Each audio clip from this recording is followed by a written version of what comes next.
Bugungi bu strategik leksiyamiz asosliqi Osiyo Tinch okeanidagi yana Xitoy bilan Yaponiya va Amerika qatorliq davlatlarning tirkishi to'g'risida bo'ladi.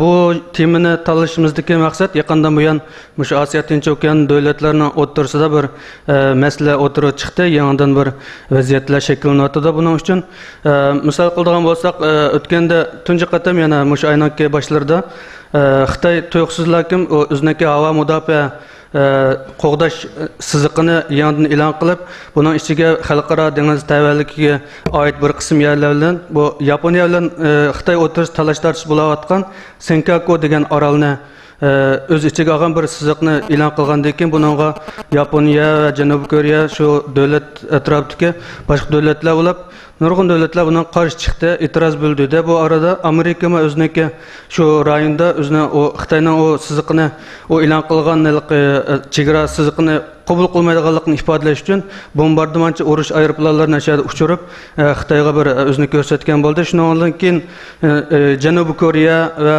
Yaponiya ham o'zining urush aeroplanlarini shu rayonda uchirib Xitoyniki o e'lon qilingan siziqini qabul qilmaydiganligini ko'rsatdi. Ondan keyin Yaponiya darhol bayonot e'lon qilib o'ziniki havo mudofaa va shu davlat bexatarlikni qo'g'dash to'g'risida harbiy kuchini oshirishni Xitoyniki tahdidga duch kelayotganligini e'lon qilib, Amerika bilan yangidan bundan ilgari uning munosabatlari harbiy jihatdagi munosabatlar yaxshi bo'lsa-mu, yana yangidan texnik kuchlantirish to'g'risida kelishimlarni tuzib, shunday bir o'zgarishlar bo'layotdi. Shuning bilan Amerikaningki bu rayonda o'ziniki ta'sirini ko'rsatishi va shunga o'xshash boshqa davlatlar Janubiy Koreya, Yaponiya qatorliq bu davlatlar hammasi Xitoyningki o'ziga bir tahdid bo'layotganligini his qilganlik uchun yerda bir harbiy jihatda o'ziniki shunday tayyorlik bosqichda hozir ketyapti. Yaqinda shu 26-yillarda yana Yaponiyaniki dengiz armiyasi bilan Hindiston dengiz armiyasi bir harbiy manevr boshlagan. Bu manevr hozir davom qilyapti. Bu yana shu Xitoyga bo'lgan o'zini ko'rsatishniki bir qismi Yaponiyaniki. Undan boshqa yana yaqinda Yaponiya bosh ministri Shinzo Abe o ilqi Yasuko degan bir qabristonlik bor ekan. Ikkinchi dunyo urushida qurbon bo'lgan deydi ekan bu nima yaponlar. Lekin uni Ikkinchi dunyo urushidan keyin urush jinoyatchilari deb xalqaro qonunda e'lon qilgandan keyin o Yaponiya, Xitoy va Janubiy Koreya bilan Chaoshan bilan o yak ziyorat qilmaslik to'g'risida kelishim tuzgan ekan. Ikkinchi qatim yak bormaymiz deb. Lekin Shinzo Abe bu yaqinda u yak ziyorat qilgandan keyin Xitoy bundan qattiq norozi bo'lib, o'ziniki bu yana Yaponiyaniki mustamlikchi va kengaymichilik ishg'olchi ekanligini, shu harakatlarni yani eslayotganligini ko'rsatdi degandek, shunday qattiq ayblashlar bilan shu o'ziniki bayonotni e'lon qilgan bo'ldi. Shunda bir vaziyat hozir shu Osiyo Tinch okean rayonidagi kuchli davlatlar bo'lgan Yaponiya, Xitoy va Amerika qatorliq davlatlarning o'rtasida bir shunda tirkishlar davom qilyapti. Bundan keyin nima ish yuz berdi?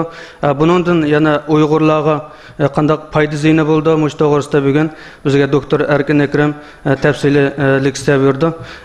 Leksiyani yoqtirib anglashingizni umid qilaman. Men doktor Erkin Akramni saynik taklif qilaman va har zamonga o'xshash bizning taklifimizni qabul qilib uzoq demay kelganlik uchun jamiyatimiz nomida rahmat aytaman. Alloh ajr bersin deyman. Qani marhamat.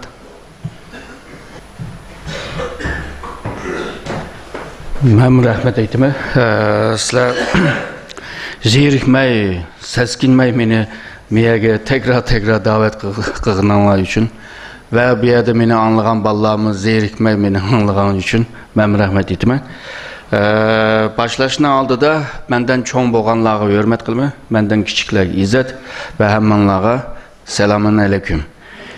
Hem de ötkende biz Yükselavatkan Xitay'nın ki Yavrasiya, Oturasiyaga kirish kirganligini va u yerda maqsadlarining nim bo'lganligini anlatgandik. Yükselavatkan Xitay'nın ki kengayish uchun ikki yo'li var. Birisi Asya Pasifikga kirish, yani sharqdan. Birisi O'rta Osiyo, Yavrasiyaga yeyilish. Shimolda Rossiya va janubda Hindiston va shuningga Xitoyningki kengayish ikkila tarafda. Birisi sharqda, birisi g'arbda. G'arbnikini o'tganda biz Şanghay Hamkorlik Teşkilatı'nınki bu ramkasida onu tushuntirishga tirishdik. Bugun bo'lsa Xitoyningki sharq tarafga ichilishi. Agarda sharq tarafga ochilamasa, g'arbga ichilamasa, Xitoyning yuksalishi natayin. Bu nayt ochiq bir ahvol. Chunki har qanday bir kuch yuksalayotgan vaqtida cho'qim yeyilishga ehtiyoj bor. Yeyilgan siri kuchlandi, kuchlangan siri yeyildi. Ahiri yeyilib bir nuqtaga kelgan chaqda cho'kib ketdi. Buni Paul Kennedy degan bir odam Amerikaningki bir mutaxassis 1985-yilda buni tushuntirgan. Ya'ni bir keyingi 500 yilning ichida cho'ng davlatlarning cho'kishi va yuksalishi deb. Onu tushuntirgan chaqda hozir men degandek tushuntirgan. Shuningga Xitoy ikki tarafga ichilish lozim, ammo Asya Pasifik bizga jiroq bo'lg'ashqa, Sharq Turkiston jiroq bo'lg'ashqa o tarafni bek diqqatga olmaymiz. Fakat agarda o tarafda bir ciddi bir vaqa bo'lib yoki bir to'qinishliklar bo'lib qolsa, Japoniya veya Amerika bilan ziddiyat chiqib qolsa, Xitoy askariy kuchini, iqtisodiy kuchini, bütün inson kuchini ash tarafga yo'tkaydi. O yoqqa yo'tkagandan keyin Sharq Turkiston rahatlaydi. Bu aslında bir-birisi bilan munosabatlik bir mesele.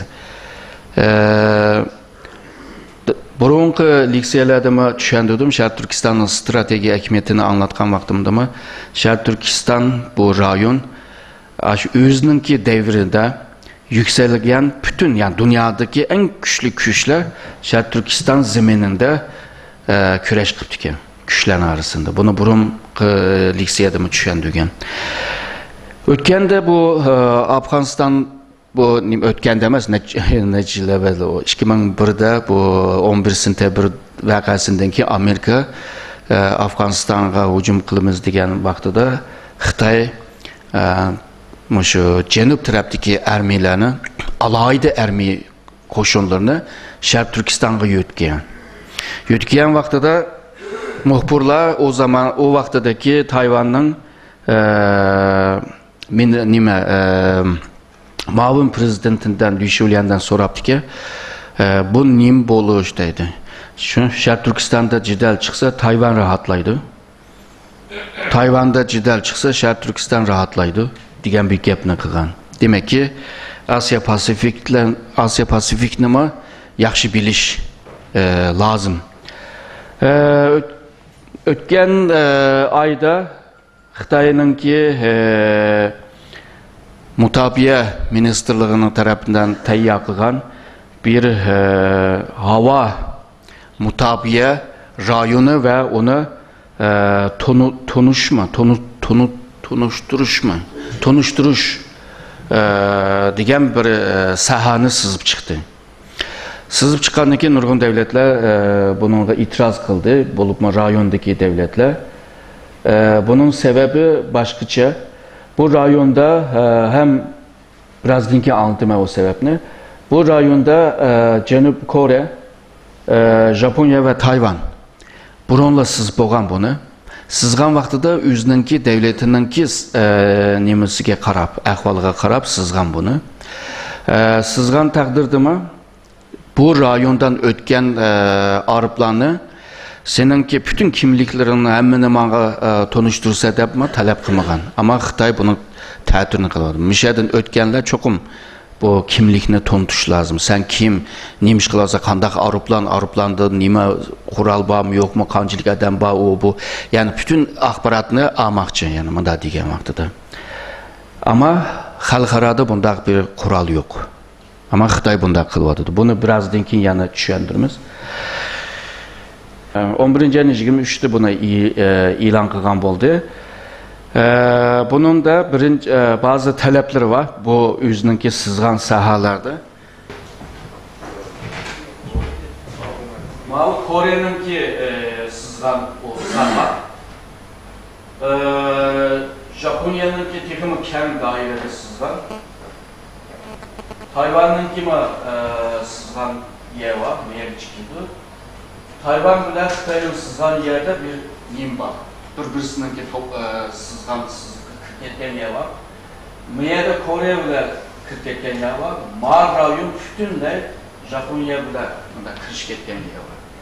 Shuningga bu davlatlar deydiki, biz sana tanışlıq verməyimiz. Mesela bunun da Xitay nim tələb qıldı, aşı sahadan ötken aeroplanlardan üzerindeki kimliğini tanıştırış ile birlikte seninki uçuş planların, ne git varsa, nereden geldin, sen kimsin digəni sormakçı. Ondan kin telsiz radyo, yani simsiz radyo sistemini mi tanıştırsa deydi. O bir aeroplandaki məxbiyyəti, o həmədəm getəb bir daha nəsə əməsi o. Yalğızla bir devletinin ki iyilik hukukuğa dahil boğan o sahada onu beriş mecbur kalırsa. Ama o sahada olması lazım. Üçüncüsü olsa sen kanda bir aeroplan, kayıs devletinin aeroplanı logo yani aeroplanlarda da bir işaretler oldu. O kayıs devletke malum boğan o işaretler. Onu mu birse diyendek. Bunun işte yani hıl tepsili talepleri var.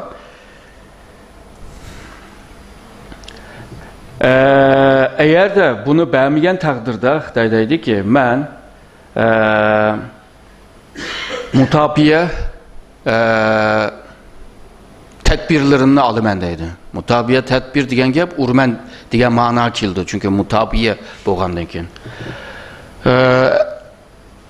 Ondan kin deydi biz ilan kılan günden itibaren bu yerde çarlaşını başıldık deydi. Nurgun 20 neçə devlet mıcnaq sızıqını sızğan, ama hiçbirisi bunda qımıgan. Bu Xitay bunu qılvadıdı.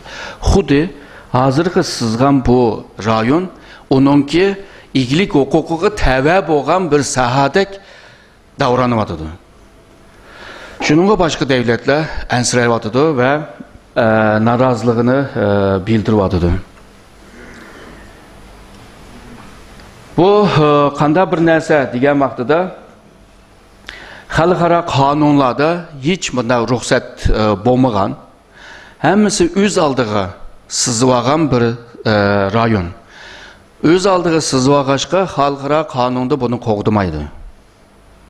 Öz aldığı sızıvağaşqa bu özünün iyilik hukuku nime işçigi ağan onda rayon emas. O əhval, bunda əhvalda sen eğer de şu sahada uçup ketken arıplarını takip kılıp, çarlaş kılıp, o bu desen, xalqara kanunga xilaf. Ama Xitay bunu bilip durup, nim için bunu kılmakçı. Misalga, nurgun devletler, şu rayondaki devletlerdeydi, seninki bu sızgan sızıqlarının ki, hukuki icette hükümü yok deydi. Yani, diyen gep tanımayımız diyen gep. Birazdan ki, yani, köreleyimiz bu rayondaki devletlerinin ki nimelerini narazı boğanlarını.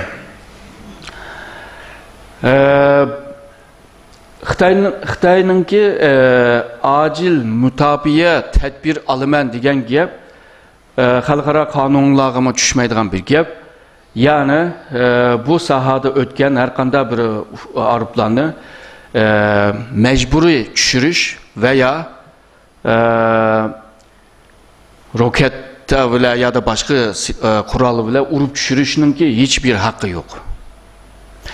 Bu maşına bir ahval ama Xitay olsa meyli askeri olsun, meyli askeri olmayan aeroplan olsun, bu rayondan ötümen deydiğen olsan, meninki taleplerimge boysunusa deydi.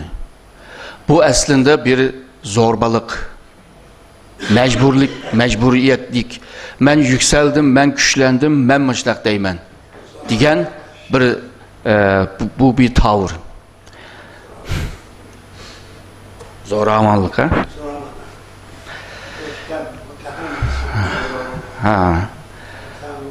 Xitay'nın ki ilan kılan bu hava mutabiye rayonu Japonya ve ebeydep ötkendek Japonya, Cenub Kore ve Tayvan'ın burunqı sızğan sızıqlarla bunda kiriş ketken yerler var.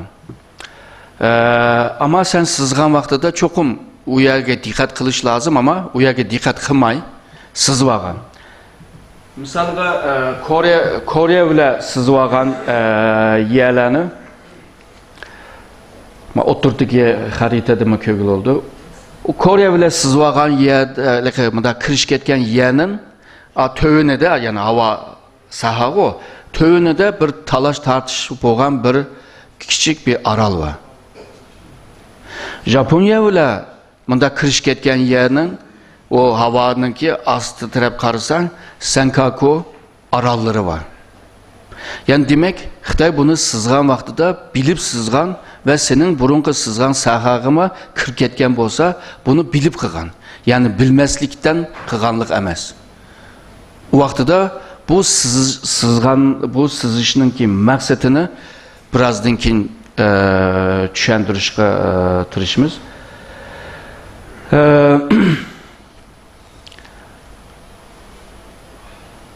Evet, bularni deb o'tdim. Yani Xitay bununla eğer de bu xilaf qilganlarni jazolandiramiz deb o'tgan. Hozir bu Amerikanınki inkazga qarab bakaylı. Amerika şu günlerde güçlü bir şekilde ensreş yarattı Xitay'ınki bu kılmışlık. Onunkin Tashqi ministri John Kerry'de bolsama bu ilan qilmasan ve ilan qilgan taqdirdima seninki degan o taleplerini qilmasan, yani tedbir ilişinin o gapni qilmasan yaxshi bo'ladi degan. Ondan keyin bu Amerikanınki mudofaa ministri heykelda Senkaku araldan tüpeyli Japonya ve Xitay eğer de urushga kirib qalsa, yani bir jidalga kirib qalsa, Amerika Japonya müşterek mudofaa kelishimga müracaat qilamiz deydi. Yani demek eğer de Japonya Xitayning arasında bir dokunuşluk ya da bir jidal chiqib qalsa, Amerika Japonyaga hamkorlik qiladi degan gap. Yani en ahırda deydigan gapni en başta Amerika davadıdır. Mesela bunda gaplar en ahırda deydigan gaplar, en başta deydigan gaplar emas. Bunda degan bo'lsa, bunun bu arka planda bir mesele var degan gap. Yani Amerika bundan naydı rahatsız bo'lganligini ko'rsatdi. Bu Amerikanınki muavin prezidenti Joe Biden'ınki şu 12. ayının 5'ida Japonya, Janubiy Koreya ve Xitay üç devletini ziyaret qilgan. Bu ziyarette hemmeden şu ziyaretga qaraydi. Joe Biden nima deydi bunga deb. Japonyaga borgan vaqtida dedi bu Xitay bu qarorni qaytirib elib olsin dedi. Xitayga kelgan chaqda Xi Jinping bilan yüz-yüze ko'rishgan vaqtida emas, akşamda bir tamoq berdi-ku. Akşam tamoq ziyofat vaqtida onun Xitayga Xi Jinpingga, Xitay raisi Xi Jinpingga degan bo'ldi va Amerikanın bu jihatda naydi rahatsız bo'lganligini tushundirdi. Japonyaga kelsak, Japonya Xitay'ınki bu rayonun sızvilişi rayondaki bu tamponsuzluğunu bozub qo'ydi deydi. Yani mevcut tamponluk tinchlik qo'g'daydi. Eğer tamponluk bozulsa tinchsizlik chiqadi degan ma'noda degan ve biz tahmin qilamagan ya da mo'ljallanmagan bunda voqealar chiqishiningki ehtimoli bo'ladi deydi. Xitay'ınki bu sızgan sızıqları Japonya bilan hiç münasebeti yok deydi. Biz tanımayız deydi. Tabii bu devlet taraftaki degan ama Japonya'da şahsi hava yolları var. Şahsi şirketler, hava aeroplan şirketleri var. Bular hem de Xitayga talep qilganlarni berdi hamda. Ama devlet bilan münasebetli, mesela askeri aeroplanlarda bular biz onu tanımayız, bilmaymiz deb degan. Shundaqla yine şu Xitay'ınki Japonya büyük elçisini chaqirtib itirazını bildirgan bo'ldi. Ve o'xshashlar 11 ayning 27'si yani Xitoyninki e'lon qilib 4 kundan keyin Japoniya o'zininki o burunqi sızgan avam mütafiya sahasini texmi janub tarafga texmi kengaytimiz deydi. O'xshashlar 29'dan keyin Janub Koreya e'lon qildi va 12 ayning 15'da Janub Koreya kengaytdi. Bu kengaytgandan keyin hammasininki sahalar bir-birisi bilan kirishib ketgan gap. Janub Koreya bo'lsa 25-yillardalar bizningki Xitoy bilan Janub Koreyaning orasida hozir texi o'ttirib chiqmagan, ammo ixtilof bo'lgan bir kichik bir orol var. Korece'de Iodo degan bir orol. Orolninki necha xili bo'ladi? Hamda biz orol deb o'tib ketaylik. U orolni ichiga ağaçqa biz Xitoyninki sızgan bu sızg'ini qabul qilmaymiz. Debli e'lon qilganlar shu 25-yilda. Shundaqla yana 25-nji 11-ayning 25'da yine Xitoyga Xitoyning qilgan o talablarga javob bermaydiganligini ta'kidlagan bo'ldi, jakarlagan bo'ldi. Eğer de Xitoy shu talab qilib bizningki arablar bilan bir chataq chiqib qolgan taqdirda, o zaman Xitoy Janubiy Koreyaga meydan o'qigan bo'ladi deydi. Bu bir devletga meydan o'qimak düşmanlık degan gap. Yani hiçbir adamla aldırab meydan o'qima degan gapni ishlatmaydi xalqaro munosabatlarda. Ama bunda bir gapni ishlatgan qargan chaqda Xitoyga chin bisim ishlatishninki koyda bo'lganligini ko'ramiz. Ondan keyin bu 11-ayning 28'da ichilgan Xitoy Janubiy Koreya arasındaki bu 3.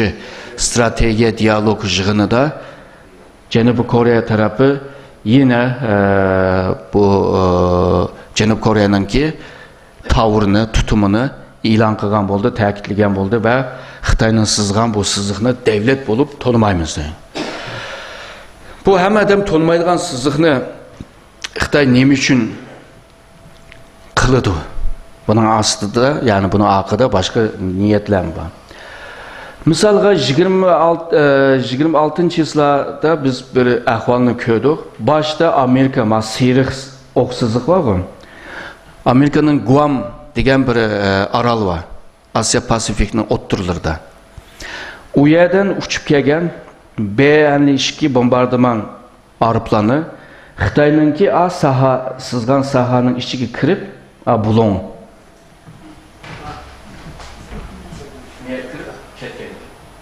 Japonya bo'lsa yana bu sahaga kirib, yana chiqib ketgan. Janubiy Koreya bo'lsa yana shu yerda talash tartish bo'lgan yerdan uchib ketgan. Yani demek ki Xitoyninki sızgan bu sızıqlarning bir ahamiyati bo'lmadi.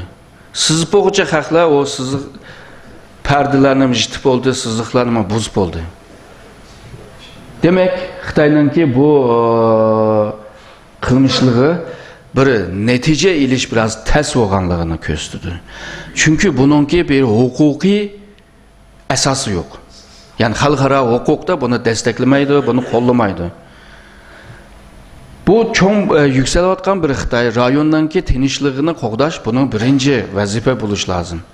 Ama bu qo'pib bu sızıqlarni sizish bilan birlikda jidal chiqarishninki koyda bo'layotganligini ko'ra olamiz. Bo'lmasa devletler bunda Çin ifadelerini işletmezdi. Ama gaplar diplomasi jihatda sılık gap o. Ama manası iğir onların. Bununki sebebi nimadir deyli? Bununki bir qancha sebep var. Xitoyninki bu sızıq sızışninki maqsadi. Eng muhim maqsad şu Singapur degan orollar. Bunlar 7-8 oroldan tashkil qilgan bir orol. Bu orol Xitoyninki ko'zida. Bu sızıqninki başka bazı sebeplerini anlatay. Birisi stratejiya jihatdan anlatay. ikinci iktisadi, üçüncü enerji ve dördüncüsü siyasi. Bu dört katlamda bir düşündürüp ötüp gidey dep tayyor kıldık. Bu birincisi strateji sebepleri. Senkaku Kızıl çemberinin içine ağan rayon. Bu Tayvan'a 170 kilometre icraqda. Japonya'nınki en cənub tərəfdəki aral. Ishigaki degen o aralığıma 170 kilometre. Yani Tayvan bile oxşar. Bu Japonya'nınki en cənub tərəfdəki askeri baz boğan yer, yani Naha degen aralığa 210 kilometre. Xitayga bolsa en yakın, yani Xitay'nınki en yakın yeri bolsa 350 kilometre. Yani demek ki bu üç devletninki arasındaki hemmisinin talışıdığın bir rayon. Bu eğer de bu Senkaku aralını ağan takdirde misalga Xitay'nınki Asya Pasifik'e içilişinki darvazı içildi diyen gap. Çünkü bu aral Japonya'nınki bu aralla bile birlikte, bu üçgen aralla bile birlikte Xitay'la muşu sahanın içiyle yani Şarkı Xitay denizindeydi bu. Aşı denizliyle hapis. Eğer bir yer teşhirse Xitay bir yerden anlamdaki Asya Pasifik'i kırarlar. Ebe ben dedim Xitay eğer de Asya Pasifik bombayı durup terakki kılamaydı. Asya Pasifik'te Xitay'daki ticari şirikleri %60'ı Asya Pasifik'te. Yani Xitay'daki ticaretinki iğırlık Asya Pasifik'te. Üyede kim var? Amerika var, Rusya var, Japonya var, Kanada var. Nurgun devleti o Asya Pasifik rayonda. Şununla bu rayon Xitay için mühim. Yalnızla o emez. Mutabiye cetten, o bu cetten birazdan ki yanı kelime. Yani Senkaku'nu alalığın takdirde Asya Pasifik kiralıydı. Çünkü bu Senkaku Xitay'ını Asya Pasifik bile Xitay denizini ayırgan bir yer. Oxşaşla Şərq Türkistan mı Xitay'ını Yavrasya ile bağlıgan ya da ayırgan bir yer. Bundaq yerler moyun buludu. Şununla bu strateji cetten Xitay için moyun bir aral. Hem de aralını mı bir düşündürüp koyayım. Bu Senkaku aralı Xitay'nınki Ming sülalesi vaxtlada bu yerde Ryukyu degen bir devlet batiki. Ryukyu degen bu Mayada nurgun arallar var. Muşu sahanın hemmisine Ryukyu degen bir devlet vardı. Bu devlet Ming sülalesinden itibaren Xitayga biat bolgan. Xitayga bağlangan. Modern devlet yani zamanevi devletler bile tarihteki devletlerinin manası okşumaydı. Bugünkü dünyadaki devletler Avrupa'da peyda bolgan devletlerinin modeli bile kurulgan devletler. Misalga Türkiye. Milli devlet deyimiz onu. Milli devletinin bir milleti var. Devletin milletinin aslında onundaki başka milletler var. Xuda Xitay'nınki Jonghua Minzu degen, Jonghua milleti degendek. 56 milletten teşkil taptı deydi o devletinin milleti o. O okşumaydıgan hukumlarda ama konu devletler bunu ayrımı yok. Çigira ayrımı yok, millet ayrımı yok, din ayrımı yok kılmaydı ama bugünkü zamanıvi devletlerde çigirası çokum roşen buluş lazım, halkınınki nüfusu çokum uçkuruş lazım, başkuruş ilgilik hukukları buluş lazım digendek iş. Yani herkanda müstakil bir devlet bir çoğun devletke biat bulup ticaretini veya başka münasebetini terakki kılalaydı. Hem de tarihteki devletler tüydü. Tüygenden keyin tarihteki o tüzümü tüydü degen gap. Ama Xitay tarihteki o tüzümle bugünkü devletning tüzümüge ekilip durup, burunqi manga biat bolgan devletlerme meniki deydi. Mana deyotgan gap. Yani bir misalımı depre, Mançur İmperiyaga bağlanğan Şərq Türkistan, Moğolistan, Mançuriya ve Xitay. Hemmisi Mançur devletiga bağlı, şuna koy. Mançur devletiga karşı Xitaylar isyan kılıp onu jıqıtışqıtırıştı. Yani o Xitay Mançurlarga karşı isyan qozgan durup o bu kılıp mustaqil bolgan bolsa, o zaman Xitay'nınki Şərq Türkistan, Moğolistan ya da Mançuriyani besib aldıgan hakkı yok. Şu manada yani bu mevcut bir devlet var. Hemmimiz Xitay, Uygur, o Mançur hemmimiz muşu devletten kurtulduk. Ama Xitay deydi yok, onda emas. Burun bu Mançur İmperiyaga bağlanğan devlet mi? Bunundan ki meninki mi devletim deydi. Düşündürelim mi? Hazırki Xitay bizning devletini besibleşininki hakkı ve sebebi yok. Her kanda bir devlet, bir hakimiyet, bir cemiyetini başkurman deydigan bolsa, onun bir sebebi buluş lazım. Yani hakkı nerede? Hak. Nime üçün, nime kandaqlaçı bunu sen başkura alaysa, senin hakkın nerede? Deyiş lazım. Şununla Xitay'daydı, 49'da besib oldu o. Şərq Türkistan halkının ki talep kılışı bile biz kırıp bularını güllendirişki keldik deydi. Yani Şərq Türkistanlıkla davet kılgan gepte, çağırgan gep. Manda düşendirdi. Hem de o nurgun mürekkep neresi var hem de. Menin demekçi oğunum, Ryukyu degen rayonun Ming sülalısında Xitayga biat boğaçka, o rayon Xitay'nın rayonu. Ama bugün senin devletin zamanevi devlet. Sen kandallaçı tarihteki o tüzümdeki devletini veya bir cemiyetini, bir zeminini meniki diyeleyse. Bu ahmaydıgan bir yap ama 1830'larda Japonya bu rayonu besib algan ve özüge qıytib algan. 1894-95'te Xitay-Japon'un arasında bir jang oldu. O jangda Xitay kaybetti, Xitay uturup etti ve Xitay'nınki deniz ermisi tamamen yok oldu. Ve Japonya'ya hem toprak beriş hem tazminat yani pul beriş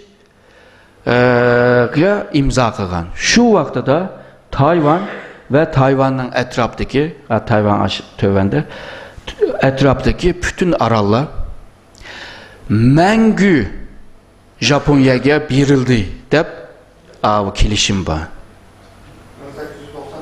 95'te kilişim buldu. 94'te jang başlaydı. Ama 2. Dünya Uruşu'nda 1943'te bu gap payda oldu. 45'te net oldu, Ruşen oldu, yani uçuk oldu. Yani Tahran, Kahire, Tahran, onundankin Yalta, Yalta'dankin San Francisco konferansdaydı, jığınlarda. Japonya'nın burunqı besib alğan yerlerini hemmisini ilgisiga qaytırıp beriş. İlgisiga qaytırıp beriş. İlgisi kimligini demeydi bu yerda. Şunun bilan Japonya Rusya'nın cıq yerini besib alğan. 1904 ve 1905'te Rusya'nı mağlup kılgan. Ve Rusya'nın nurgun yerlerini ilib alğan. Şundaqla Tayvan'ı aşının işçigimi qıytıb, muş etraftaki rayonuma qaytırırsa, qaytırgandan kimge qaytırsa Mançur İmperiyali yok. Sen kilişim kılgan o devlet. Ama Mançur İmperiyanınki varisi Xitay. O zaman şu Gomindan hükümetiga berayli deb anda berilgan narsamdi. Xitoydayda bu rayon meniki Tayvan'ı aldık ama Senkaku'nu alamadık. Senkaku 2. Dünya Uruşu'nun yani burundan tartıb 1830'dan itibaren Japonya'nın kolunda. Yani Japonya'nın iyilik hukukunun astıda korunğan bir rayon hemdi. Xitay'nın kolda emas. Xitay hemdi bu rayonuna kolga düşürüş üçün tarixte bizning yerimizdi. Sen tatvagan, sen bulap talvagan bir yer. Onun için qaytır birisi. Japondaydı bu yer zaten meniki bopogan. 1895'ten beri o rayon meniki, 1830'dan itibaren meniki tutsa sen kanda ağlalaysa. Onda olsa sen mi beğenmesen, ben alamasam o zaman bazı ciderlerini çıkırmız. Misalga Senkaku'na iliş için birinci qildigan qadam bir yo'q masalani masalaga aylantirish. Bizan Senkaku kimning yeri? Bu talash tartish masala emasdi. Ama yaqinqi 10 yilda bu masalaga aylandi. Chunki Xitoy doim buni ta'kidladi. U ya meniki yerim, u ya mening yerim. Ondan keyin kiyimlarini evetdi. Rayondan shu Senkaku arallarının etrafına. Onu az deb Araplarını mı evet? Onu az deb Senkaku'nun yuqur tarafından Asya Pasifik'e urush kiyimlerini mi ötkazdi? Çünkü Japonya'nın zemini bo'lgan bilan dengiz qurollarida bunda bir qurol var. İki aralning arası pek keng bo'lsa, o'ttir yeri xalqaro dengiz bo'ladi. Ochiq dengiz. Şunun Xitoyninki kiyimi uyat o'talaydi. Ama Japonya'nın zemininden o'tgandek bo'ladi. Japonlar ichida hamda bu qarab turib kiyimlar o'tib kiribadi hamda. Hamma qiliq mushu Senkakuni bir meseleге aylantirish. Birinchi qadam bu. İkinci qadam huquq bilan, qonunlar bilan, bir yo'llar bilan bu meselenin meningki o deganga aylantirish. Yani huquq bilan qo'g'dash. İkinci qadam. Üçüncü qadam u yerga qo'l etish, yani tushirish, qo'lga tushirilish. Birinchi qadamni nisbiy degan vaqtida g'alabiyat qozondi. Çünkü Senkaku'na bir meselege aylandırdı. Bunun bir mesele emasdi. Hazır onu meselege aylandıraladı. Tartışqa yarattı bunu. Yani plan bile kit vardı. Senkaku'nunki ekmiyeti bu. Ben deb o'tgandek Xitoy ne chiqitim mushu nimadan Japonya'nınki mushu Senkaku'ga yaqin rayonlardan Asya Pasifik, nima Pasifik dengizga kirganligini deb berdim. Bu xarita ta'tir bir xarita. Manda xaritamsiz, bunda yotqizdi. Yotqizganligi Japonya Xitoyni bunda qorshab turgan bir qurolga aylandi. Sen tik qargan vaqtida Japonya'nın aralları da sanglab chiqqandek. Ama bunda yotqizgandan keyin Japonya o Xitoyni bunda qorshab muassilga olgandekla ko'rindi. Anda qiladi. Bu Okinawa Senkaku'ga yaqin yer. Mana sap mushadan kirib chiqadi. Necha qatim kirib chiqqan bo'ldi. 2013'nikini ko'ramadim. Muşu xaritini topaladın mı? 2010'dan itibaren Xitoyninki devamlı muşu rayondan kirib chiqib qilganligini ko'ralaymiz. Japonlar takip qilib buni ko'rsatadi. Hozir Senkaku'nunki strateji ahamiyatini muşu xaritada mı ko'rgil oldu. Agarda kunning birinde Senkaku'da Amerika veya Japonya müşterek bir üs kurgan, baz kurvasa, o zaman uyada ötüş ondak asan bo'lmaydi. Yani bir mesele Soğuk Jangdan beri Soğuk Jang boyunca Amerika ve Japonya ve onunki şerikleri, müttefikleri Xitoyni muasirga ilish uchun ikki arallar zinciri bile ona muasır qalgan. Bu birinci zincir. Japonya'dan miyade nurgun arallar var, küçük çoğun. Bu bir zincir. Arallar zinciri. Xitoyni qo'shadi. Eğer Xitoy bunu teşkil olsa, bu zincirin sundagan olsa, yana Japonya'dan ötep Filipin'ninki alt tarafta bir yerde yana bir zincir var. Bu iki zincir Soğuk Jang boyunca Xitoydan muasir qalgan. Xitoy midir-sidir qilamagan. Endi Senkakuni olgan taqdirda meyada oldu Senkaku. Olgan vaqtida mav zincir sunudi. Yani birinci zincir sungan bo'ladi. Senkaku agarda qo'lga tushagan. Xitoy tutsa.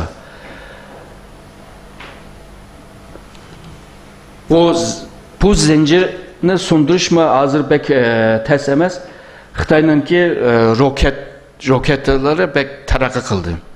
Necha 10 ming nima jiraqliqlarni uralaydigan bo'ldi. Shuningga bu zanjirninki burunqidek bekli ahamiyatli emas. Ama jang bo'lmagan vaqtlarda, tinchlik vaqtlarda bu zincir, yani arallar zinciri psikoloji jihatdan bo'lsa bir bisim paydo qiladi.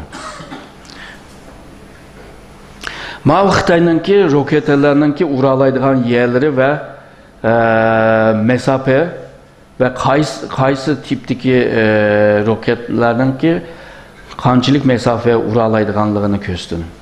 Hozirgi Xitoyninki Amerikaninki Guam aralığı uralaydi. Guam Xitoy bilan Amerikaninki o'ttiroq bir yerde, yani dengizninki bir yerde.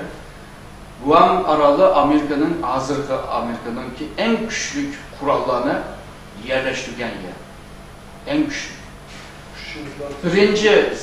Birinci adalar zinciri, aralar zinciri teşhirse ikincisini başladı. İkincisi bomba kalsa, üçüncüsü olsa Guam araldan başladı. Yani Xitoyninki hücumuna karşı. Şununla hazır Guam'ını mı uralaydılar roketlerge sahip Xitoy hamda.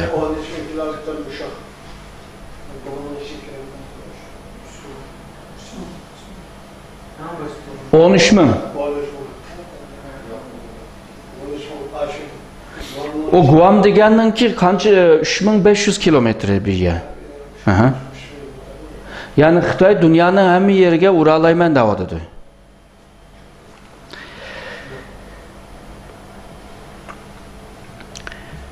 Bu rayon, bu hozirgi bu Xitoyninki sızgan hava mutafiya sahasi bilan munosabat yo'q.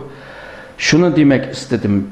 Yani bu rayon, yani Asya Pasifik, Tayvan ve Xitoyninki sharq tarafdagi dengiz bu rayonlar var ya, Japonya, Janubiy Koreya ve Xitoyning orasındaki bu rayon keyingi 10 yılda devamlı askeri tatbikat manevralar var. Xitoy mi qilyapti, Japon mi qilyapti, Amerika mi qilyapti, Amerika Japon qilyapti, Amerika Janubiy Koreya qilyapti, Amerika, Yeni Zelanda, Avustralya, bu nurg'un devletler bir yerde askeri manevra qilyapti. Xuddi aytilib bir jang boshlaydigandek bir halda. Hozirgi bu harita Amerikaninki ikki nemisi, uçak gemisi, Xitoyning uçak gemisi ve Japonninki uçak gemileri hammasi manevra qilayotgan vaqtidagi şekilde şu bir vaqtda ashuna paydo bo'lib qolgan. Hammasi shunday. Bu xuddi bir jang bo'layotgandek. O'tgangi leksiyalarda men tushuntirgan bu uçak gemisi dediğimiz bu gemi o'z oldiga bir gemi emas. Bunun etrafında nurg'un urush gemilar var, xilma-xil. O tepside ko'ringanlar. Yani dengizning ostida mı batığı? Dengizning ostidagi gemilar batığı. Bular yig'ilib hareket mangdi. Yani bir uçak gemisinde 6000'dan 8000 adam yaşaydı.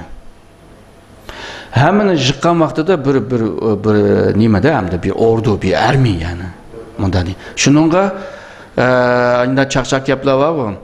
Bir 20 kişide Amerika'nın prezidenti eğer telefon bilan o'q atgan bo'lsa, prezidentinin birinchi deydigan gapi, bizningki o jidal chiqqan rayonga eng yaqin bizning qaysi uçak gemimiz var deb so'raydi ekan. O birinchi so'zi shu ekan.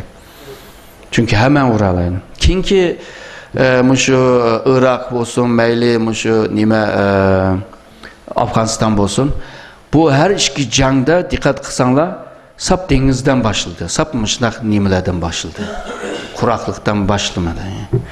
Şununla bu ehemmiyetlik ama Amerika 2030 bilan munosabatlik bir doklad e'lon qilgan. Bir yil avval. U yerda 2030dan keyin Amerikaningki bugungi shu dunyo kuchini yitirib qo'yganligini ve Xitoy texnik kuchlanganligini, shunga hozirdan boshlab Xitoyga qarshi tadbir elinish lozimligini, Ve ondan bir yıl evvel, yani bugünkü 2 yıl evvel Amerika 2020'gece bütün kurallarını, bütün şu silah kurallarını %60'ını Asya Pasifik'e toşmakçı. Demek ki Orta Şərq, Avrupa, üyebiye Xitay, yani Amerika için ehemmiyeti tövənlidir. Şununla Afganistan'dan çıkıp, üyebiyeden çıkıp bütün güçlerini ayağa yötkevadıdı, Asya Pasifik'e yötkevadıdı. Yani Amerika'nın ki 11 tane Nimba uçak gemisi. 6'sını şu Asya Pasifik'e yerleştirdik. Putin mi 2020'gece bütün kurallarını yenileşni tamamlayımız dağıtıdı. 700 milyar dolar xərcləməkçi. Asya Pasifik ərmisini hazır kurup oldu. Burun batı ama keyin iptal kılan yeniden kurdu. Bunun gücünü güçlendiriş için Fransa'dan, UAE'den uruş gemilerini ilvadıdı. Üzümü işlep çıkırvadıdı ama Rusya. Fransa 2 tane nimini kıppadı uruş gemisini. Rusya'ya. Rusya bunu muşut tarafki, Asya Pasifik tarafki koyuvadıdı. Xitay bolsuma hazırlıklı bir uçak gemisi var. Onundan küçük olan en az da 3 tane lazım Xitay'a.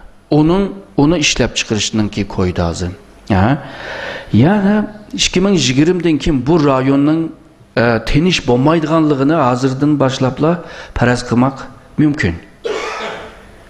Eğer de bu ya da bir cidel çıkıp ketken takdirde hakikaten hiç kim onu tok tutalaydıgan bir güç yok. Çünkü bu ya da cidel çıkarganlar dünyanın en aldıda kelgen güçler. Küçük güçler hareket kılgan bolsa, uruşup bolgan bolsa çoğunlar kelip hey detti. Bu çoğunlar zaten özü cidel çıkır. Hem de cidel çıkan da asan çıkmaydı. Yani can asan çıkmaydı. Ama muşu hali bile, muşu hali nurgun nərslərini özgərtələydi. Misalға Xitayğa bizim güçlənген sırı Xitay'nın ki iqtisadi taraqqiyatına təsir yetkizdi. Cəmiyyətin ki psikologiyasını bozudu. Xil bir nərslər buludu. Mesela Türkiye'de bir baş minister ya da bir minister birini dəb salsa, borsa yıkılıp düşkendek, dolar uçup getkendek işlerini yartıdı hem de. Muşu özünün halılar xilçik nərslərini yardalaydı deb oylayımız. Bu ma Senkako'nun ki qançilik bir əhmiyyətlik bolğanlığını göstərdi. İqtisadi cəhətdən deydigan bolsaq, biyə 1970'lərdən 69'da əslində Birləşmiş Devletlərinin ki bir dokulatında Muşu Senkako aralları degan bu rayonda nurgun miktardaki nimeler var ki nipt ve tabi gaz birazdan keyin yani gözüme ama bununla birlikte bilikçilik naydı mol boğan yakende onun için sunun astı da meyege bir dikkat kılınma mı? Bu denizin içinde mi da çökep ketken yer. Senkaku çökep ketken yerinin hemen yeniden. Senkaku'dan kinler mi da çökep ketken bir yer var. Okinawa çöküntüsü deydi. Denizin da kuraklıkta mı körelemiz o bazen şunda çonkur çökep ketken yerler var. Aşında bir yerde. Hem de bir yerde maden köpkende. Xil madenler. Yer astı. Deniz astı baylıklarda. Onun için biliklerinin ki türleri mi? Xile köpke. Şununla Japonya aşı vaxtıdılar deptike. Japonya madenga kembəğəl devlet emez. Bizden Senkaku'da nurgun maden var deptike. Hem de bu maden diğer yerler cidel çıkmadı da. Enerjiye kileyle demin ben dedim 70'lerden beri boğanlığını. Hazır mı o sirih böyle sızılgan yerler var mı? Bunlar hemisi şu nipt ve tabi gazının ki yığılgan, orlaşkan yerler. Yani Xitay'nınki ve Japonya'nın arasında Tayvan'ın yuqur tarafta, töven tarafta bolsun, nurgun mışında nim bakende ama Senkaku haritada uçuk görünmegen bilen, yani kösetmegen bilen, muşu sahada, o Xitay içivatkan bir, yok Xitay'ın aşkan bulamız, Xitay'ın aşkan Xitay'ın içivatkan bir çiki nim var, meyerde denizde çö, Japonya bilen Xitay'ın arasında denizde içivatkan nipit kanları var, denizde içivat. Senkaku rayonunda açamayadı çünkü talaş tartış rayonu olan dedi. Yani muşu kent sahada Senkaku'nun ki nipit baylığı köper ekemdi. Onda diyen. A tövünü bolsa Cenubi Xitay denizi. Yani parasel ve spratli diyen arallarının jığılgan yeri. Uya mı teki ertökün cidel çıkışının ki aldı da. Yani çünkü uyaga teki o hava mutabiye rayonunu teki sızıp çıkmadı teki. Uyaga sızsa teki uyada nurgun devletler var. Onun bile kanda cidel çıkıdı. Uyada mı nipitler köp. Xitay nipitga ve tabi gazga ihtiyaç olan bir devlet. Hemimiz bilimiz. Çet bazağa bağlanğanlığı %50'nin üstüdür. Bir devlet %20 sırtqa bağlanğan bolsa bu enerji cette, enerjiye xatarlik devlet diyen statüyü kırdı. Bu %50'nin üstüdür. Şununla Xitay etrafında nerede nefit olsa, nerede tabi gaz olsa aşınınğa isilivadı döndü. Siyasi sebebi kelsek, ebey digendek bir ilgilik hukuk meselesi. Denizninki çigra meselesi bu. Eğer de Xitay Senkaku'nun kolga düşegen olsa, o vaxtıda Senkaku bile birlikte Xitay'nınki deniz sahası texmi kengiydi. Texmi kengiydi. Burun Senkaku bile Xitay'nın arasında bölüşüdüğün iş. Hazır Senkaku'ya ötüvağandıkin Senkaku'nun A tarafı bile bölüşüdü. Yani Xitay'nınki çigra rayonlarının kengaydiğanlığını gösterdi. Bu çigra kengaygen sıra ebeydep ötkendek madendeydi, bilikdeydi, o budaydı diyen sahamı kengaydı diyen gibi. Onun ki benim saham kengaygendenken meyeden ötep geçken o kimileme menin kontrol, menin başkuruş, menin takip astıda kalıdı. Sen kalam kanlayım kılamayız. Onun deyinken bu kengaygendenken kıyı yani çigra yani kara toprak çigrağa jirak boğaçka kelgen xatarlik mi a jiraktın karşı koyalaydı da kıyıdın emez ayadınla koyalaydı. Şununla ilgilik hukuk talaş tartışma meyada iki sızıqını köydünler. Bir sızıq olsa Xitay'nın sızgan, birisi olsa Japon'un sızgan. Yani Japonya'nın sızgan sızık bu. Xitay'nın sızgan sızık bu.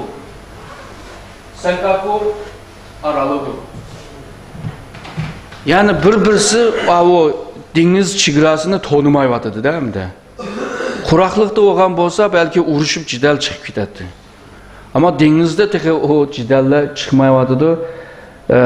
Ama bugün çıkmaydı, bugün çıkmasa yarın çıkmaydı diyen gap mi yok yani.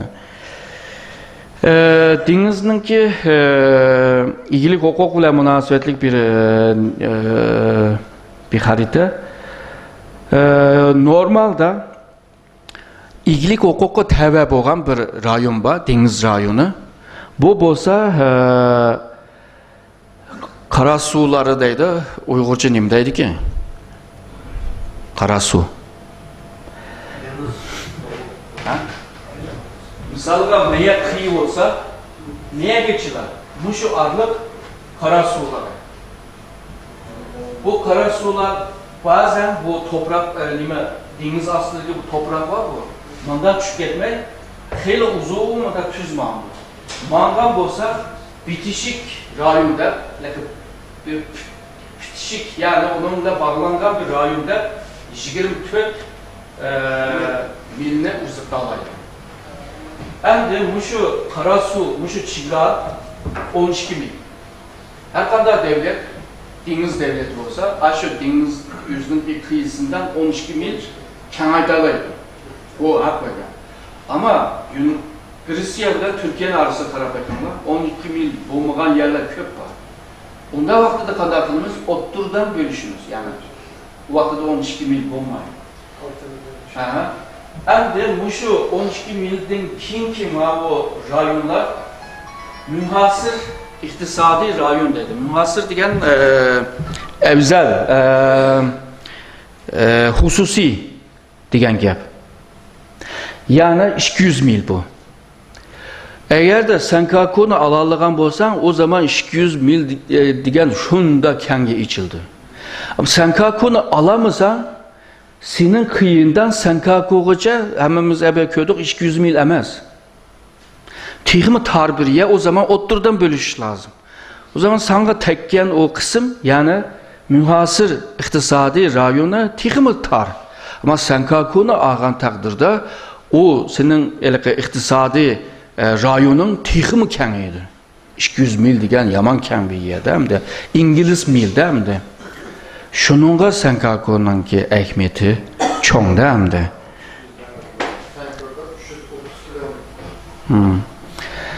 Yani jığıp kelgen çağda Senkaku aralları bu 7-8 araldan teşkil tapkaçkı aralları dedik.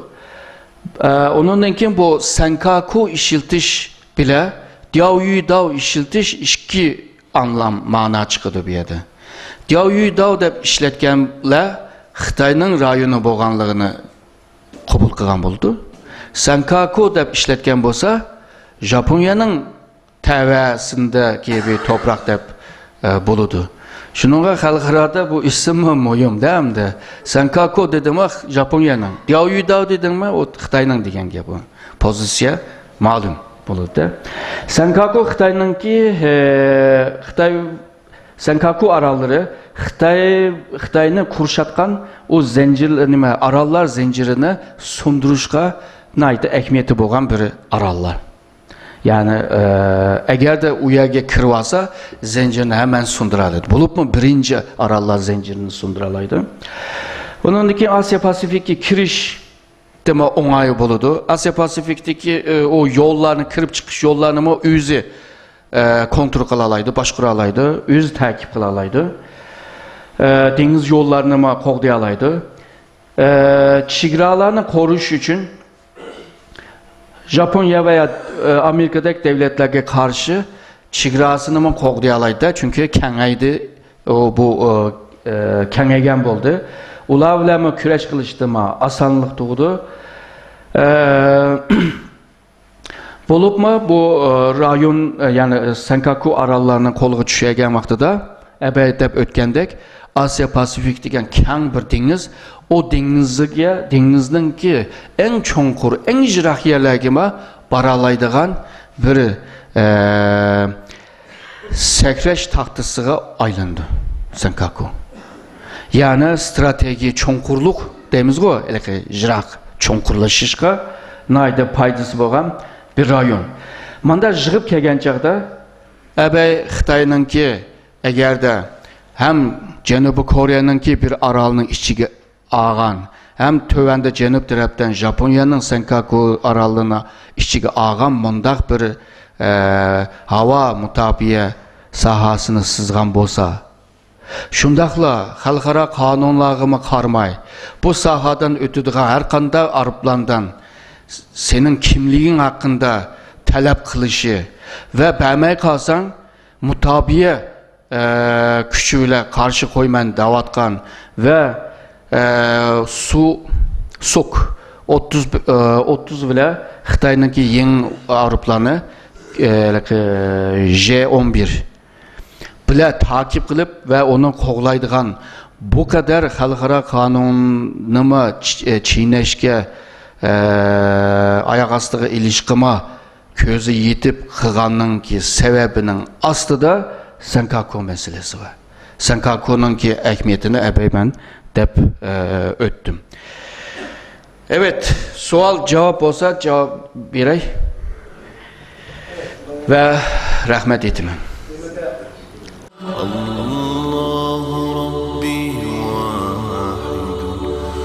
وأنا بذلك أشهد ذا مبدئي وأصول بالرغم ممن يجحد وشهادتي أن لا إله سوى إله العالمين بعث الرسول